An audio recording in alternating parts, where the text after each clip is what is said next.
Today, we're tackling a frustrating issue that some of you might have encountered: YouTube not showing comments or related videos on your PC or laptop. Stick around as we dive into the solutions to get this sorted out quickly. Let's get started.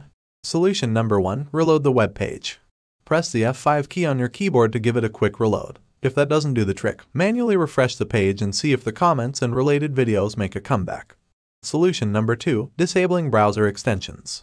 Disable all your active extensions, then reload the YouTube page. Check if the comments and related videos are back in action. If they are, it's time for some detective work. Start re-enabling your extensions one by one until you pinpoint the troublemaker. Disable it, and voila! Your YouTube experience should be glitch-free.